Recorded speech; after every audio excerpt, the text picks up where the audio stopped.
পল্লী বিদ্যুৎ সিস্টেমের সংস্কার এবং আরবির শোষণ নিপীড়ন থেকে মুক্তির লক্ষ্যে আমাদের 4 দফা দাবি।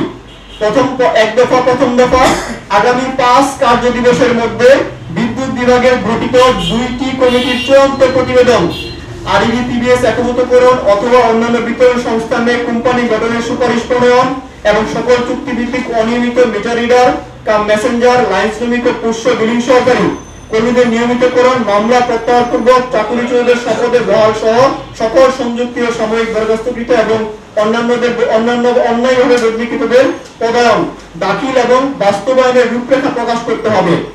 আমাদের দাবি 2, 17 আগস্ট 2025 থেকে অদ্যাবধি হয়রানিমূলকভাবে বরখাস্ত ও সংযুক্ত কর্মকর্তা কর্মচারীদের বরখাস্ত আদেশ বাতিল পূর্বক পূর্বের কর্মস্থলে পদায়ন করতে হবে।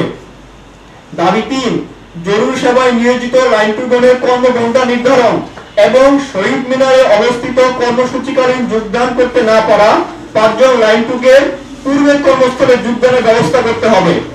দাবি নম্বর 4, পল্লী বিদ্যুৎ বোর্ডের দুর্নীতিবাজ কর্মকর্তা কর্মচারীদের বিরুদ্ধে বিধি মোতাবেক প্রশাসনিক ব্যবস্থা গ্রহণ করতে হবে। আপনাদের আরো অবগতির জন্য জানাচ্ছি, আমাদের কর্মসূচি চলাকালীন আমাদের সমিতির সকল কর্মীদের জন্য করণীয় বিষয় 1, বিদ্যুৎ সেবা যথাযথভাবে সচল রাখতে হবে। আমি আবার বলছি, বিদ্যুৎ সেবা যথাযথভাবে সচল রাখতে হবে। 2, সদর দপ্তরের যথাযথ গ্রাহক সেবা নিশ্চিতে 1 পয়েন্ট বুথ চালু করতে হবে। 3, পল্লী বিদ্যুৎ বোর্ডের সাথে সকল ধরনের যোগাযোগ ও যে কোনো ধরনের নির্দেশনা পালন থেকে বিরত থাকতে হবে।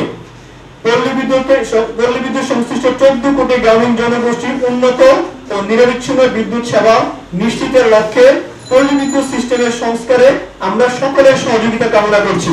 ধন্যবাদ সকলকে।